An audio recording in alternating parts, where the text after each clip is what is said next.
तमाम सारे सर्वे कहते हैं कि इंडिया जो गठबंधन अलायंस है ये 2024 में मोदी को कड़ी टक्कर देने वाला है। एक तराजू में मेंढक तोले नहीं जा सकते। उम्मीदवार जिनके पास पूरे नहीं हो सकते देश में, वो टक्कर देंगे। क्या आप मानते हैं कि खालिस्तान का बीज कांग्रेस का रोपा हुआ है? श्रीमती गांधी ने उसी का तो परिणाम भुगता। आतंकवाद से निपटने के लिए हमारी अपनी सोच होनी चाहिए। खुद के लाभ के आधार पर उपयोग करने की दृष्टि से हम करेंगे तो ये परिस्थितियां होंगी। कमलनाथ जी की बात कर रहा हूँ, वो कह रहे हैं कि मेरी सरकार जिस तरीके से भारतीय जनता पार्टी ने गिरवाई है, अब इस बार मामा जी वापस नहीं आ रहे। कमलनाथ जी से थका हुआ नेता नहीं है। घर के भीतर ये हिंदू हैं। जब चुनाव आएगा तो तिलक लगा लेंगे, मंदिर चले जाएंगे, लेकिन जब हम पर हमला होगा तो ये हमेशा चुप रहेंगे।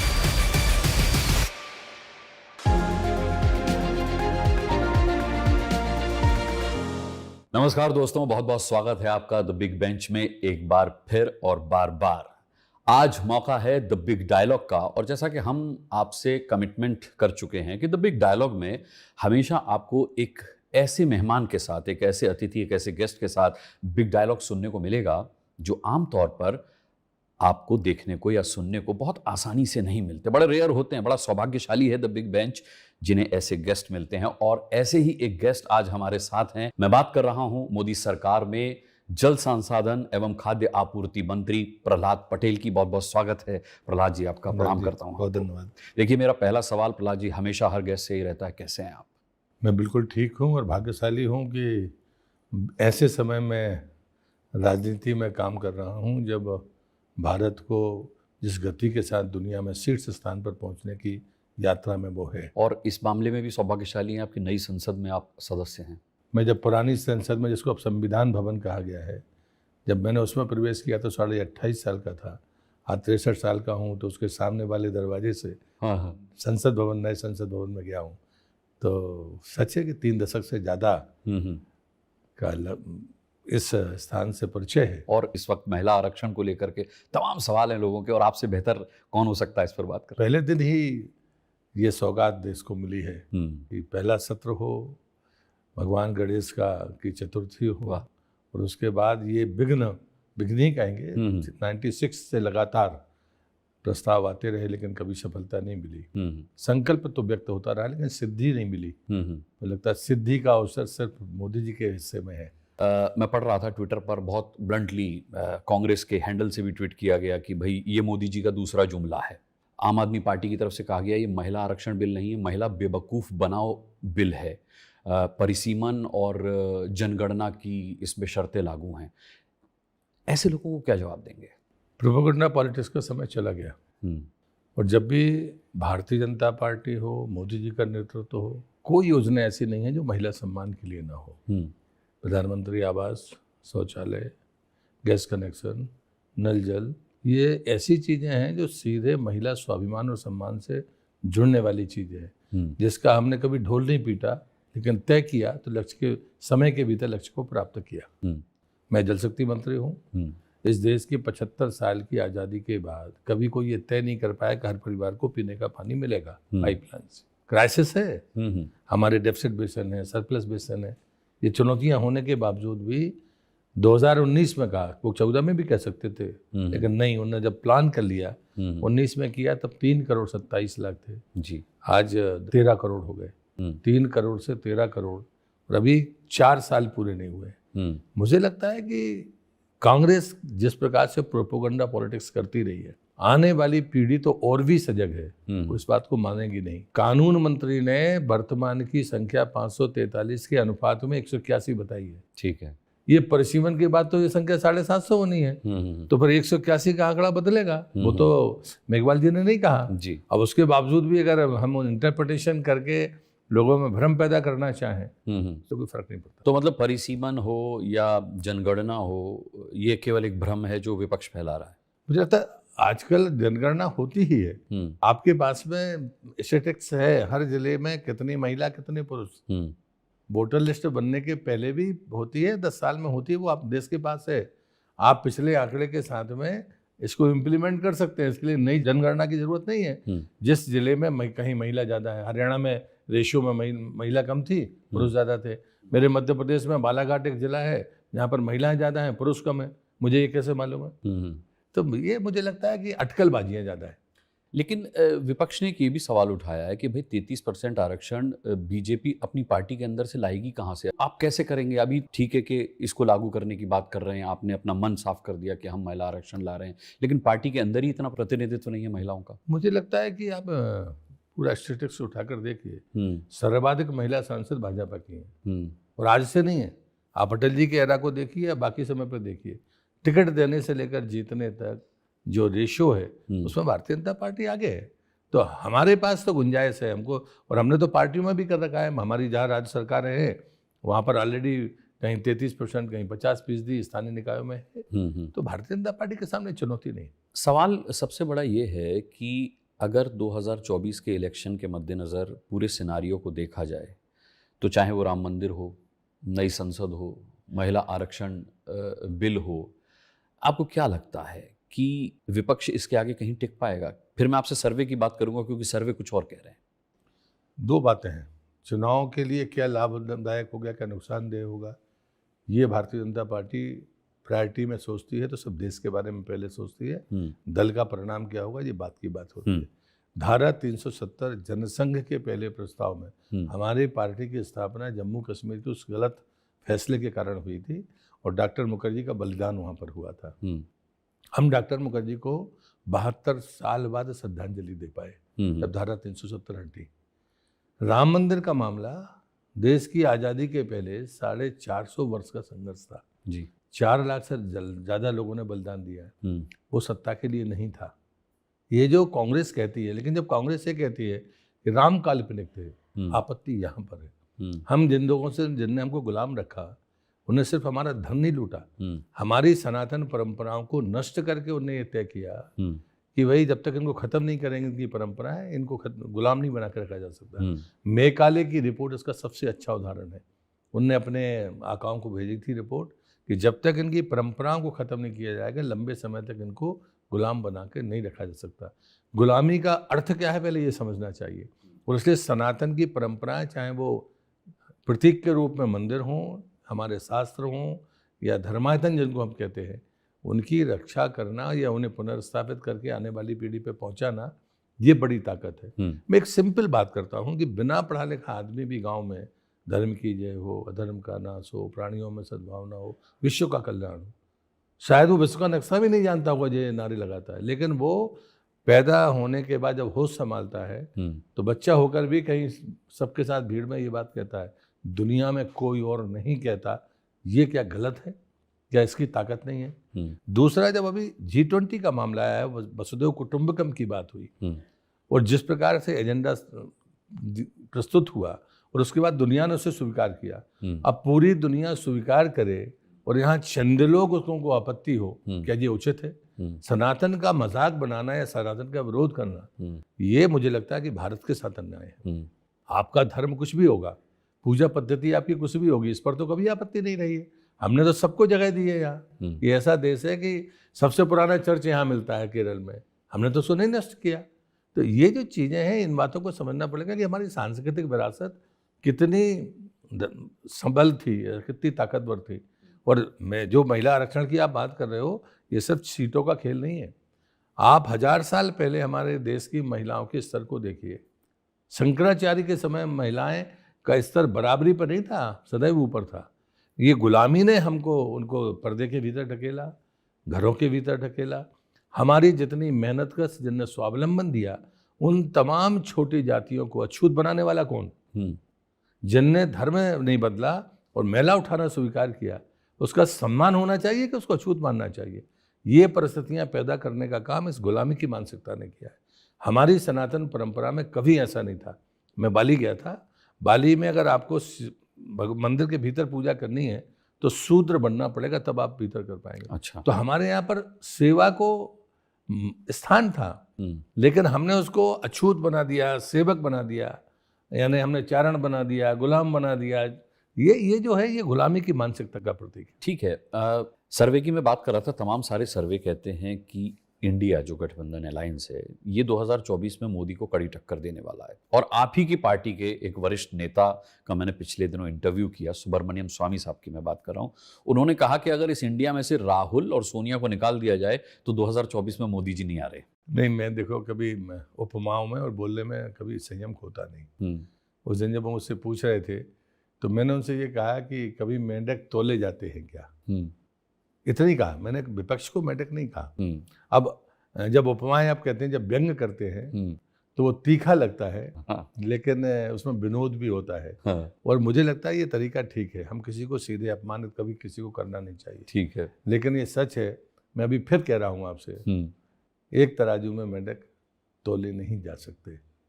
अब स्वामी जी के बयान पर क्या कहेंगे? आप ही की पार्टी के नेता है, वो कह रहे हैं कि उनने तो और खम्मा ठोक दिया। हाँ, कि राहुल और सोनिया को बाहर निकाल के इकट्ठे हो जाओ। इस पर मैं क्या टिप्पणी करूं? मतलब उम्मीदवार जिनके पास पूरे नहीं हो सकते देश में, वो टक्कर देंगे, कैसे टक्कर देंगे?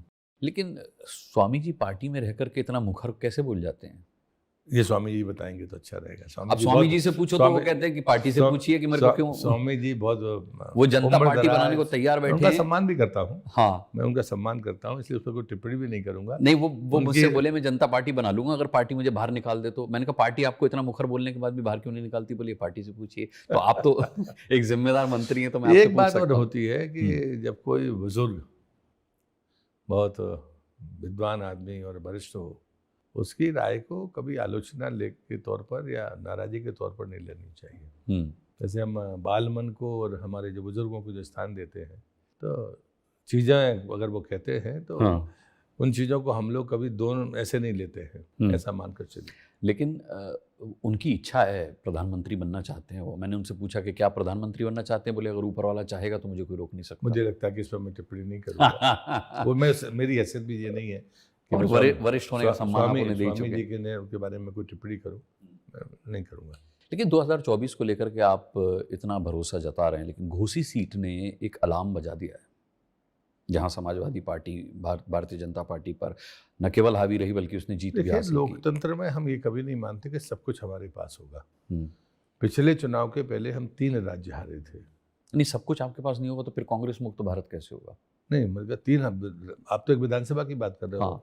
हम पिछली बार छत्तीसगढ़, मध्य प्रदेश, राजस्थान, तीनों राज्य हारे थे। उसके बाद 19 का चुनाव हुआ था। देश का लोकतंत्र इतना मजबूत है, आप जरा पलट कर देखिए कि गांव के व्यक्ति के बारे में जो कहा जाता है, वो एक बार में 5 वोट डालता है, पंच का, सरपंच का, जनपद का, जिला पंचायत का। उससे गलती नहीं होती, 100 वोट नहीं मिलता किसी को। लोकसभा की जो परिस्थितियां हैं, नेतृत्व की दृष्टि से, हमारे कामकाज की दृष्टि से, जिसको आपने भी गिनाया, और तीसरा जो वातावरण है, जिस प्रकार से जो गति विकास की आई है और दुनिया में जो मान बढ़ा है, उसको आने वाली पीढ़ी नज़रअंदाज नहीं कर सकती। हम 5 साल का एजेंडा बनाकर नहीं चलते हैं। आप अटल जी को देख लो या मोदी जी के कामकाज को देख लो। आप प्रधानमंत्री सड़क योजना गांव में जाइए, किसकी देन है? सदैव अटल जी हम नहीं है, वो गर्व से कहता अटल बिहारी वाजपेयी की देन, जबकि बंद तो बाद में तक रही है, अभी तक सड़कें बनती हैं। लेकिन ये सच है कि जो नीति बनाई वो पीढ़ियों तक याद करने लायक है। मोदी जी के लिए तो फेरिस्त है। सूची, कितनी सूची बनाएंगे? हमने 4-5 आपको गिना दी है, आयुष्मान कार्ड से लेकर और आगे तक जाएंगे। एक गरीब आदमी के सामने यदि उसको या कोई गंभीर बीमारी हो जाए तो मरीज नहीं मरता था, परिवार मरता था, बिल्कुल गुस्सा नहीं था। तो ये चीज़ें अगर हम मकान को सिर्फ ऐसे देख लेंगे वोट के लिए, अरे आप उससे पूछो जिसकी छत टपकती थी, मेहनत का अनाज या पैसा रख नहीं सकता था, जवान बेटी घर में रह नहीं सकती थी, वो सो नहीं सकता था, कल्पना नहीं कर सकता आदमी। मैंने देखा कि 3-3, 4-4 किलोमीटर लोग पीने का पानी के लिए महिलाएं सुबह से जाती थी। अभी भी मैं तो बुंदेलखंड से हूँ, मतलब मेरे जिले में 7 दिन में पानी आता था मुख्यालय पर। सागर में स्थिति वो थी। लेकिन जब हमारा जल जीवन मिशन शुरू हुआ था तो हमारे पास सोर्स नहीं थे। एक नया बांध बना सिर्फ उसी के लिए, और एक ही बांध से 450 पंचायतों को पानी गया, 3 विधानसभा का।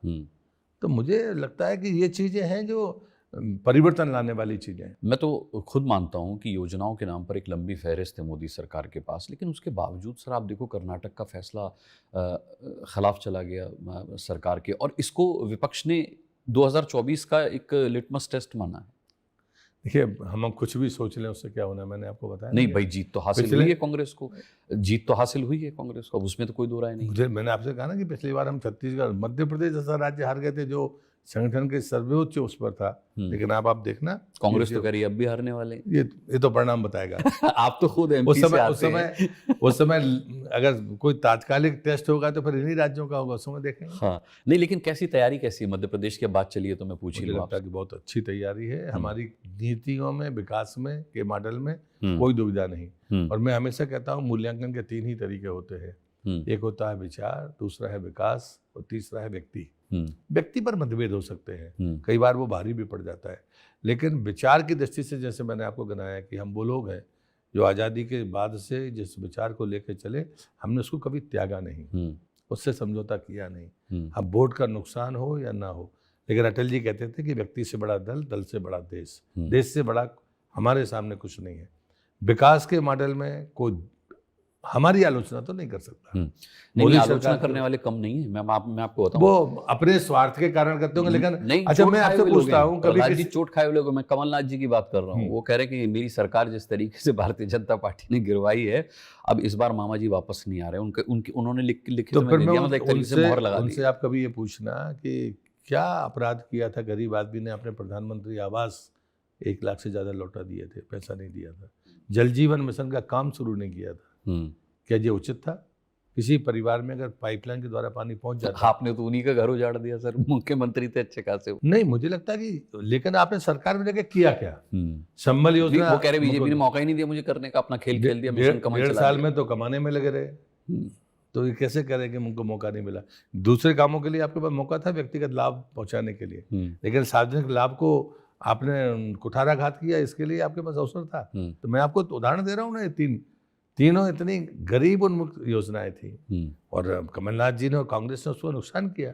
क्या ये सरकार चलाने का तरीका है? बट उनकी जिस तरीके से बयान आ रहे हैं उससे लग रहा है मामा जी सैंडविच बन जाएंगे। वो कह रहे हैं कि एक तो जिस तरीके से मेरी सरकार गिराई वो जनता जान रही है, और दूसरा मोदी जी भी पसंद नहीं कर रहे, अब शिकायतें बहुत हैं मामा जी के खिलाफ, तो अब चेहरा कोई और होगा। मैं एक अच्छा, पहले कभी ऐसा तीखा बोलते नहीं थे, लेकिन हेमंत तो शर्मा आए थे, तभी हम दिन भर साथ थे। अच्छा, उन्होंने कहा कि मैं उनको बचपन से जानता हूँ, इस आदमी से थका हुआ दूसरा नेता नहीं है। मुझे लगता है कि मैं अपनी तरफ से बोलने में मैं शायद हिचकिचाता, लेकिन ये सच है कि कमलनाथ जी से थका हुआ नेता नहीं है। वो 1 घंटे खड़े नहीं हो सकते, 1 किलोमीटर चल नहीं सकते, और राज्य में, मैं उम्र की आलोचना नहीं कर रहा, उम्र दराज तो हमने 90 साल के एनजी रंगा को संसद में, पार्लियामेंट में देखा है, तो मैं उसकी बात बिल्कुल नहीं कर रहा, लेकिन जिस आदमी में इतनी क्षमता ना हो वो राज्य चलाने का दावा करे, ये कांग्रेस का दिवालियापन है कि नेतृत्व तो कांग्रेस के पास नहीं है। मंत्र मुग्धता में कांग्रेस जिए, हमें कोई आपत्ति नहीं।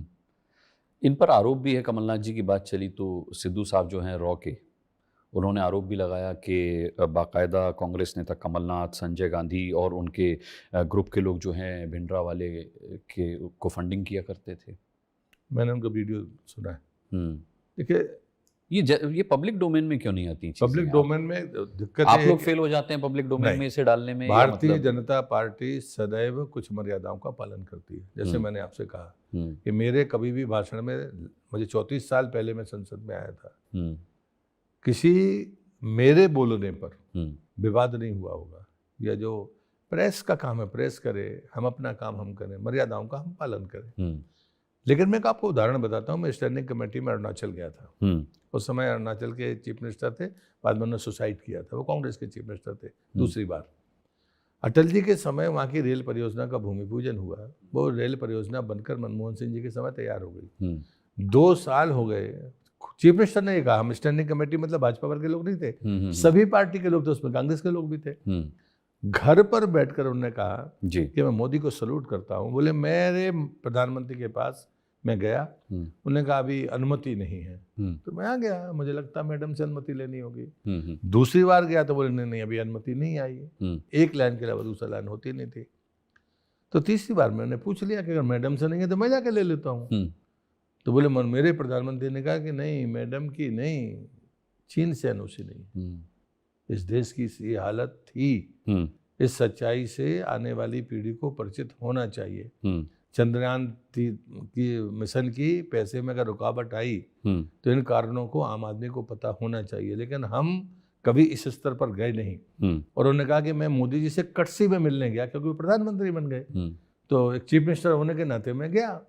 और मैंने उनसे सहज में ही कहा, मैं कोई पेपर लेकर नहीं गया था, कि सर वो 2 साल से रेलवे लाइन बनी पड़ी है, आप आ जाएं तो उसका उद्घाटन हो जाए। अच्छा। तो बोले, उनने कह दिया मुझे 15वें 17वें दिन, बोले मैं ट्रेन में बैठकर गंगटोक आऊँगा। वो ट्रेन में बैठकर आ गया। मैं सैल्यूट करता हूँ प्रधानमंत्री को, मैं कांग्रेस का चीफ मिनिस्टर हूँ। तो ये जो फर्क है, इस फर्क को मीडिया को भी समझना होगा और देश को समझाना होगा। अब खैर विपक्ष तो ये कहता है मोदी जी मीडिया को बोलने नहीं देते। सैल्यूट की बात आपने की तो स्वामी जी कह रहे थे कि मोदी जी को सैल्यूट मारने वाले ही मंत्री हैं उनके कैबिनेट में। कितने सारे लोग हैं जो प्रधानमंत्री बन सकते हैं पर मोदी किसी को आगे नहीं आने देते। वो तो कह रहे थे मुझे नाम भी पता है कि कौन 2024 में प्रधानमंत्री बनेगा, पर मैं बताऊंगा नहीं, ये तो मीडिया में आप लोग चलाएंगे और फिर मोदी जी उसको प्रधानमंत्री नहीं बनने देंगे। मुझे लगता है घूम फिर के अपन वहीं आ रहे हैं उस पर मैं वरिष्ठों के सम्मान नहीं, के चलते मुझे लगता है कि भारतीय जनता पार्टी में ऐसा नहीं होता, ये मैं जरूर कह सकता हूँ। अच्छा, हम लोग वापस उसी टॉपिक पे आते हैं। जिस तरीके से जीबीएस सिद्धू साहब ने भिंडरावाले को फंडिंग के मामले में संजय गांधी का नाम लिया, कमलनाथ का नाम लिया, तो क्या आप मानते हैं कि ये जो खालिस्तान का बीज है, भाई जस्टिन ट्रूडो तक आप देखिए, हमारा उच्चायुक्त को उन्होंने वहाँ से इस मसले पर इल्ज़ाम लगाकर रवाना कर दिया, क्या आप मानते हैं कि इसका बीज कांग्रेस का रोपा हुआ है? मैं क्या, पूरा देश मानता है, और उसी का खामियाजा भोगा कांग्रेस ने। श्रीमती गांधी ने उसी का तो परिणाम भुगता। तो मुझे लगता है कि उनकी मृत्यु पर सदैव देश को दुख हुआ, लेकिन हम ऐसे आग से ना खेलें तो अच्छा है। आतंकवाद को से निपटने के लिए हमारी अपनी सोच होनी चाहिए। खुद के लाभ के आधार पर उपयोग करने की दृष्टि से हम करेंगे तो ये परिस्थितियां होंगी। तो ये पाप नहीं करना चाहिए, मैं ये कहूँगा। लेकिन यहाँ एक दूसरा सीन भी प्रहलाद जी बन रहा है। मैंने पिछले दिनों देखा कि बागेश्वर बाबा धीरेन्द्र शास्त्री जी रेड कारपेट बिछा रहे थे कमलनाथ जी के लिए, और वो सनातन के बड़े झंडा बरदार हैं धीरेन्द्र शास्त्री जी। तो ये किस तरफ जा रहा है, मतलब एमपी का चुनाव किस तरफ जाएगा? आप एक तरफ हम कमलनाथ जी को आप कह रहे 1.5 साल वो पैसा कमाते रहे, उन्होंने जनता के हित के लिए कुछ नहीं किया, दूसरी तरफ धीरेन्द्र शास्त्री उनके लिए रेड कारपेट बिछा रहे हैं। जनता में क्या मैसेज जाएगा? जनता कंफ्यूज नहीं? अनुराग जी, एक बात कभी गंभीरता से सोचिए, सनातन की आलोचना होती कभी भी, इसके पहले हुई, अभी तत्काल में हुई, उनका शीर्ष नेतृत्व अभी भी मौन है। सोनिया गांधी, राहुल गांधी, प्रियंका गांधी, एक ने भी बयान नहीं दिया। खड़गे जी के बेटे ने उसका पक्ष लिया, जो कांग्रेस के अध्यक्ष हैं। घर के भीतर ये हिंदू हैं, बाहर इनकी हैसियत नहीं है। वो इतना कितना ही अपने आप को वरिष्ठ नेता माने, वो खुलकर नहीं कह पाएंगे। और तो और छोड़ दीजिए, छिंदवाड़ा से बाहर कोई कार्यक्रम उन्होंने किया हो तो उसका जगह का नाम बताइए। तो इन्हें वोट का भय है, वो उन्हें मालूम है छिंदवाड़ा की जनता उन्हें नकारेगी। लेकिन वो गांधी परिवार से भी दूरी बनाए हुए हैं। मैं तो देख रहा हूँ बहुत समय से वो संपर्क में नहीं। मुझे लग रहा है कि वो मामा जी को अकेले टक्कर देने का नहीं, वो दूरी अब इसमें आप कवच की तरह उपयोग हो रहे हो, ऐसा मुझे लग रहा है मुझे क्योंकि दूरी मतलब कमलनाथ की गांधी परिवार से दूरी, ये मुझे लगता है कांग्रेस का भी कोई नेता नहीं मानेगा। मुझे मेरे मानने का तो कोई कारण नहीं है। तो आजकल क्योंकि ये कुल मिलाकर छल है हिंदुओं के साथ। लेकिन हिंदू हो या मध्य प्रदेश की जनता, वो जगी हुई है। ये कुछ भी कर ले, क्योंकि ये मौसमी लोग हैं। जब चुनाव आएगा तो तिलक लगा लेंगे, माला पहन लेंगे, मंदिर चले जाएंगे। लेकिन जब वैचारिक रूप से हम पर हमला होगा तो ये हमेशा चुप रहेंगे। ढाल उनकी है मौन, तटस्थता की ढाल उनके पास है। राम जी पर जो पार्टी की टिप्पणी कर दी कि साहब वो तो काल्पनिक है, और ऐसा नहीं कि कहीं भाषण में कहा हो, सुप्रीम कोर्ट में लिख कर दिया है। जब ये राम सेतु का मामला आया था उसमें भी यही स्टैंड था कांग्रेस का।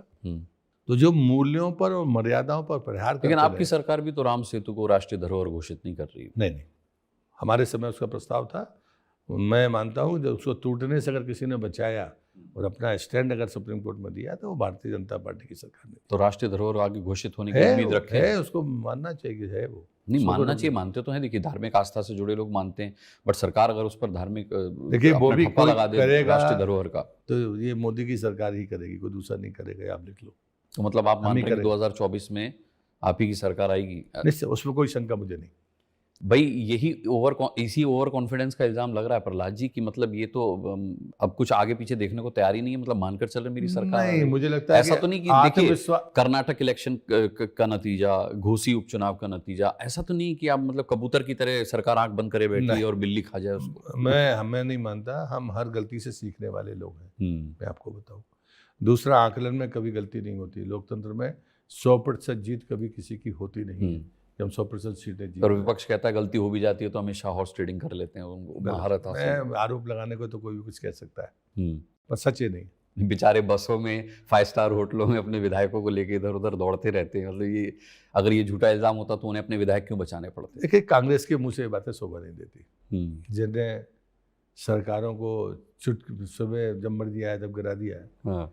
राम जन्मभूमि के आंदोलन में उत्तर प्रदेश में गड़बड़ हुई थी, लेकिन हमारी तीनों सरकार गिरा दी गई थी, चारों।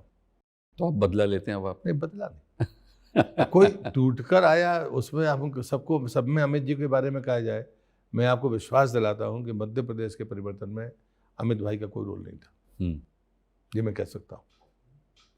इसके अलावा जहां जहां उनका रोल कहा जाता है वहां था? मुझे लगता है कि ये बातें अनावश्यक चलती हैं कई बार। होता क्या है कि लेकिन सर विपक्ष की पार्टी के विधायक भी तो कहते हैं कि हमसे संपर्क किया जा रहा है और हमें इतना ऑफर किया जा रहा है। अमित भाई तो ऐसे बात किसी से करते नहीं है। नहीं, ऑब्वियसली वो नहीं करेंगे।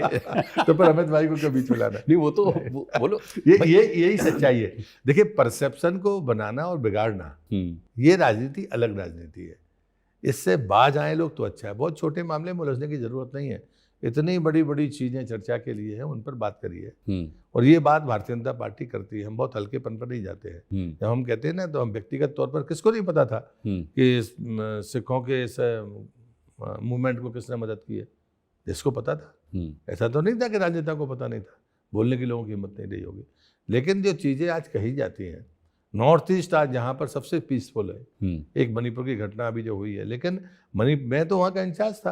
अगर आप इवोवी सिंह के समय देखोगे क्या स्थिति थी, तो 1 साल में अगर कोई राज्य 125 दिन बंद रहे, आप कल्पना कर सकते हैं? कभी कोई वैली का आदमी हिल पे जा नहीं सकता था। मैं पहला व्यक्ति था भाजपा का जो सेनापति डिस्ट्रिक्ट में गया प्रवास पर। हमारा कोई नेता भी तैयार नहीं था जाने के लिए। इस परिस्थिति को हमने अपनी आंख से देखा है। और इसलिए मैं मानता हूं कि जो 5 साल की भाजपा की सरकार थी, वो स्वर्णिम काल था मणिपुर के लोगों का। लेकिन मोदी जी कुछ बोले नहीं, इतने के बाद मुझे लगता है उनको नहीं बोलना चाहिए। घेर लिया विपक्ष ने उनको एकदम। नहीं, बिल्कुल। लेकिन नॉर्थ ईस्ट का मामला बहुत सेंसिटिव मामला था। अभी भी किसी का आदर है, अभी भी किसी का आदर है, और किसी बात पर जब भी वहां पर मलहम लगेगा या चीजें लोग मानेंगे, तो वो मोदी जी की ही मानेंगे। मैं ये लिख कर दे सकता हूँ। तो मतलब 2024 से पहले कुछ नहीं, देखिए, वहां को हम सीधा संघर्ष ना माने। आप जब म्यांमार के बारे में सोचेंगे और उनके इन्फ्लेशन के बाद में उस राज्य की स्थिति क्या है, मैं नहीं मानता। इतनी बड़ी जटिलताएं हैं वहां पर वो तो जिस प्रकार से वो शांत भाव से राज्य चला, उसको बिगाड़ने की कोशिश है ये। और इसलिए उस दिन अमित भाई ने सदन में कह दिया था मैं नाम लूं, तो वो कांग्रेस के जो महानुभाव थे वो बैठ गए थे कि मैं नाम लूं।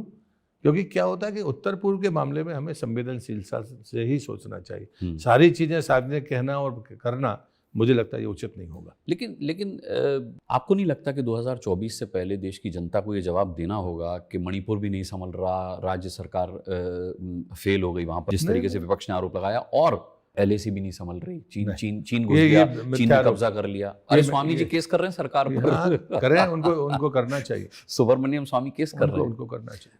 पर मुझे लगता कोई करे, लेकिन ये मिथ्या है। मैं भी मानता हूं कि हमें अपनी सरकार की बात पर भरोसा रखना चाहिए। हमारी सरहदें मुस्तैद हैं, सुरक्षित हैं। लेकिन 19 दौर की बैठकें चीन से हुई, तो इसका सार क्या निकला, और क्यों वहाँ पर तेजस से आप मॉनिटरिंग कर रहे हैं, वहाँ पर राफेल लगाए जा रहे हैं? तो कुछ तो हो रहा है, कुछ गतिविधि। देखिए, मुझे लगता है कि बात काटने जैसी बात नहीं है, लेकिन कूटनीतिक बातें क्या ऐसी की जाती हैं? जब कभी भी इस देश में विदेश की मंत्रालय की चीज़ों पर चर्चा होती थी, तो सदन में कोई प्रश्न नहीं पूछता था, ये मर्यादा थी। हमारी विदेश नीति में कोई तब्दीली है नहीं, लेकिन ये सच है कि हमारी सीमाओं पर हम ज़्यादा सख्त हुए हैं, ये सच्चाई है। लेकिन जितनी चीज़ें आज चाइना के बॉर्डर पर हमने खड़ी की हैं, इसके पहले इस देश के किसी भी सरकार ने नहीं की, ये बात मैं कह सकता हूँ। इससे ज़्यादा मैं तैयार तो है ना, हाँ, क्योंकि रक्षा मंत्री का भी बयान इस बारे में आता मुझे नहीं लगता है कि रक्षा मंत्री जी ने जितने स्पष्टता से कहा है, कभी कोई कटौती नहीं हुई इसमें। चलिए, हम एमपी से चीन पहुंच गए। ज्योतिरादित्य सिंधिया का फैक्टर एमपी में कितना काम करेगा? अब मैं अगर कहूं कि भावी मुख्यमंत्री उनमें दिखाई देता है, तो आप इसको सेकंड करेंगे? मतलब उनकी अच्छा, पीठ पे आप लोग लड़ाने के लिए तत्पर ही रहते हैं। मुझे लगता है जो आदमी भारतीय जनता पार्टी में आता है, फैक्टर लड़ाई तो आपने करवाई सर कांग्रेस से, उन्हें ले आए। पर्सनालिटी, वो वहां शेम करते रहते थे यहाँ राहुल गांधी के पीछे बैठ करके। अब आपने उनको एकदम सम्मानित दर्जा दे दिया, तो अब ये संभावनाएं प्रबल हो मतलब गई आप हैं कि उनको इस लायक नहीं मानते? नहीं, मैं तो कह रहा हूँ सम्मानित दर्जा। मैं तो इसीलिए कह रहा हूँ सम्मानित दर्जा। जो व्यक्ति वो जिस तो लायक मैं ये है, मानता हूँ कांग्रेस में शायद उनके हिसाब का उनको दर्जा नहीं मिला कभी, जितने कैलिबर के वो आदमी हैं, इंसान हैं, नेता हैं, राजनेता हैं, शायद उनको वहां उतना सम्मान नहीं मिला, लेकिन मोदी सरकार में मिला। तो क्या अब ये सम्मान वहां तक पहुंचेगा एमपी के मुख्यमंत्री के? मुझे लगता है कि ये प्रोजेक्ट हो पाएंगे? पहले उनसे ही पूछना होगा। वो क्यों मना करेंगे सर? वो भारतीय तो इसलिए पार्टी जो फैसला करेगी हम सब उसके साथ है। हाँ। पार्टी जो फैसला करेगी हम उसके साथ है। दूसरा, ज्योतिरादित्य जी के भाजपा में आने के बाद वैचारिक रूप से वो परिवार सदैव हमारी सनातन की परंपराओं को, राष्ट्रवाद को मानने वाला परिवार रहा है।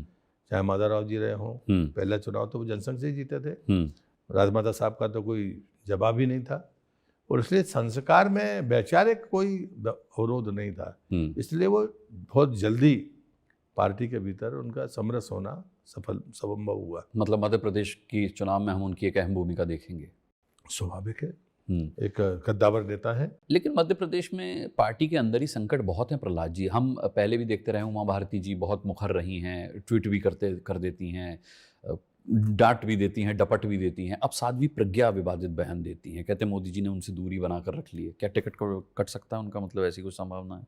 इस पर मैं टिप्पणी नहीं करूंगा। टिकट देना पार्लियामेंट, एक तरफ महिला आरक्षण, दूसरी तरफ साध्वी पार्लियामेंट्री बोर्ड। देखिए, भोपाल की सीट हमारी सीट है। कोई जगह तो ऐसी चीजें हैं ना जहाँ से हम कभी हारे ही नहीं है, लगातार चलती रहती है। इंदौर है, तो वहाँ प्रयोगात्मक नजरिया रह सकता है पार्टी का, टिकट काट दें साध्वी। क्या प्रज्ञा जी को पता था कि उनको टिकट मिल रहा है? इसलिए भारतीय जनता पार्टी में नहीं होता। भारतीय जनता पार्टी में किस कार्यकर्ता को कब मौका मिलेगा ये पार्टी तय करती है। इसलिए उसमें कोई अटकलबाजी या किसी को नहीं लगानी चाहिए। मैं कहूँगी प्रहलाद पटेल दमोह से ही लड़ेंगे, ये गारंटी प्रहलाद पटेल को कभी देनी नहीं चाहिए, कभी सोचना नहीं चाहिए। मैं प्रज्ञा जी की बात नहीं कर रहा हूँ, लेकिन मैं अपनी बात कर रहा हूँ। दमोह की सीट भाजपा 89 के बाद से कभी नहीं हारी। अच्छा, लगातार वहाँ से भाजपा का सांसद है, और 2 बार से मैं हूँ। लेकिन उसके बाद भी मेरे मन में अगर ये गलतफहमी है कि मैं वहीं से लड़ूंगा, ये गलतफहमी है, ये पालनी नहीं चाहिए। अच्छा, चलिए, आपके मंत्रालय से जुड़े कुछ एक सवाल पूछकर मैं आपको फ्री कर देता हूँ सर, आप बहुत व्यस्त हैं। आप जल शक्ति मंत्री हैं और पानी की समस्या इस देश की बड़ी समस्या, और आने वाले समय में कहा यह जा रहा है कि लोग जिस तरीके से, मैं अपनी सोसाइटी में भी देखता हूँ, बारिश भी हो रही है और लोग पानी से अपनी गाड़ी भी धो रहे हैं। तो मतलब इस वक्त बहुत ज़रूरत है कि लोगों में पानी को, जल को लेकर के जागरूकता, सिर्फ जल ही जल है तो कल है कह देने से काम नहीं चलेगा, जागरूकता। तो उसके लिए क्या कर रही है सरकार कि लोग पानी की वैल्यू को समझ पाएँ? सरकार हमेशा से इस बात की कोशिश करती है। 1950 का जो सर्वे था कि दुनिया में की कुल आबादी का 18% भारत में लोग रहते हैं पीने का मीठा पानी, लेकिन हमारे पास कुल 4% है। ये 1950 की बात थी। इतना लंबा अंतराल निकल गया। डेफिसिट बेसन और सरप्लस बेसन का आकलन भारत के पास मैप के रूप में भी है। लेकिन जब भी आप कभी कोई नदी जोड़ों की बात किसी ने की है तो सिर्फ श्रद्धेय अटल बिहारी वाजपेयी थे, जिनने कहा था कि नदी जोड़े बगैर आने वाली पीढ़ी की सूखे कंठों को नहीं गीला किया जा सकता, खेतों की प्यास नहीं बुझाई जा सकती। लेकिन उसके बाद में 10 साल कांग्रेस की सरकार रही, हम एक कदम भी नहीं चले। 2014 में मोदी जी आए। मोदी जी ने जब 75 साल की कल्पना दी तो सबसे पहले उन्होंने कहा कि हमने आज़ादी का अमर बनाने के लिए 75 साल को हम एक ज़िले में कम से कम 75 तालाब तो बनाए। ये पहला प्रयास था, जो कंप्लीट भी हो गए, और जिनकी कैपेसिटी बिल्डिंग ने आज हमको ये साबित कर दिया कि हमारे पास में पानी के स्टोरेज में कितना इजाफा हुआ। दूसरा था कि नदी जोड़ो जितने भी परियोजनाएं हैं वो सारी 2 राज्यों में, 3 राज्यों में और 5 राज्यों में भी है। तो राज्यों की सहमति के बगैर आप उसमें नहीं कर सकते। बजट में हम लेकर आए, कैन बेतवा को हमने मोदी जी के नेतृत्व में और अधिकतर राज्यों में तो अब अपनी सरकारें हैं। नहीं, मुझे लगता है कि इसमें योगी जी थे और शिवराज जी थे तो केन बेतवा मूर्त रूप ले गया, लेकिन बाकी राज्यों में, दक्षिण के राज्यों में उनकी सहमति नहीं है। लेकिन हमने 5 आइडेंटिफाई करके कहा था कि अगर सहमति बनती है तो भारत सरकार पैसा देने के लिए तैयार है। कुल 17 से ज़्यादा ऐसे स्थान हैं और इसलिए मुझे लगता है कि जैसे उदाहरण के लिए रत्नागिरी जिला है महाराष्ट्र में, सबसे ज़्यादा बरसात रत्नागिरी में होती है, लेकिन 40 से 60 किलोमीटर, कहीं 40 किलोमीटर, कहीं 60 किलोमीटर जाके समुद्र में पानी चला जाता है। नासिक डेफिसिट बेसन में आता है। अब वहाँ पर महाराष्ट्र की एकमात्र ऐसी परियोजना है जो एक राज्य की है, तो उनने वहाँ पर 500 किलोमीटर टनल या कैनाल बनाकर स्टोरेज उस वाटर को, वर्षा के पानी को इकट्ठा करके डेफिसिट बेसन में भेजने की तैयारी की है। मुझे लगता है ये काम हमें करना ही पड़ेगा।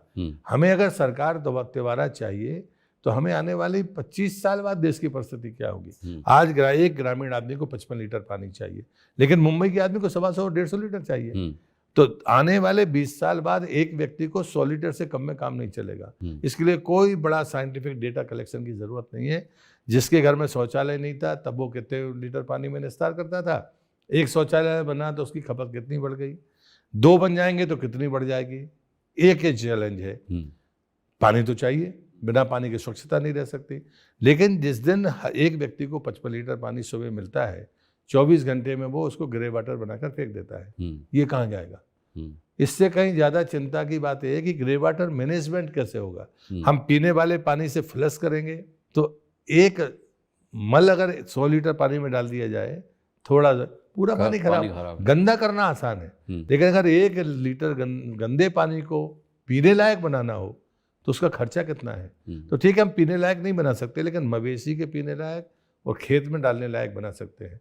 और ये तकनीक हमारी स्वदेशी तकनीक भी हो सकती है। सब जगह पर कोई बहुत बाकी यांत्रिक तकनीक की जरूरत नहीं है। हाँ, यदि हमें पीने लायक बनाना तो उसका खर्चा बहुत ज़्यादा होगा।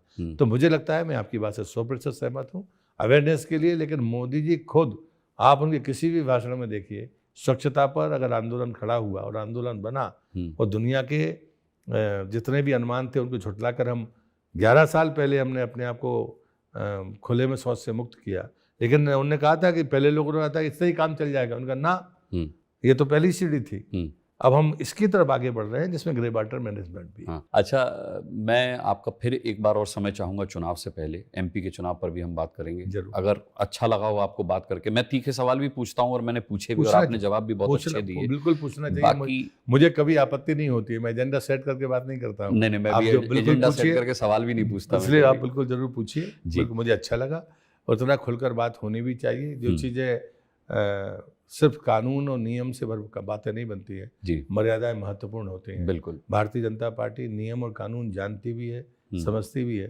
फिर भी मर्यादा का पालन करती है। इसलिए कई बार मैं बचता हूँ, बाकी नहीं तो मैं बचने की कोशिश करता नहीं। जी, द बिग बेंच के दर्शकों से कुछ कहना चाहेंगे? बहुत अच्छा संवाद है। संवाद का ये तरीका निश्चित रूप से देश और समाज को लाभ देगा। इतनी खुलकर चर्चा होनी ही चाहिए।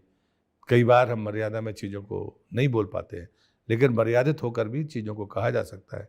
आपके इस प्रयास के लिए मैं सराहना करता हूँ। अनुराग जी, आपका बहुत धन्यवाद। प्रहलाद जी, आपका भी बहुत बहुत धन्यवाद। चलिए क्लोजिंग करता हूँ। आपने व्यस्त समय में से इतना समय दिया, बहुत बहुत आपको शुभकामनाएं आगे के लिए भी। और एक बार फिर से मैं आपका समय लूंगा बहुत जल्द। तो द बिग बेंच पर प्रहलाद पटेल जी आज हमारे मेहमान थे और आपने देखा कि कोई सवाल मैंने शायद छोड़ा नहीं। मैंने सभी सवालों का समावेश करने की कोशिश की है अपने इस इंटरव्यू में। आपको ये इंटरव्यू कैसा लगा कमेंट बॉक्स में कमेंट करके जरूर बताइएगा। द बिग डायलॉग में एक और बहुत खास मेहमान को लेकर बहुत जल्द हाजिर होंगे। तब तक के लिए अपना बहुत बहुत ख्याल रखिएगा। अभी इजाजत दीजिए, नमस्कार।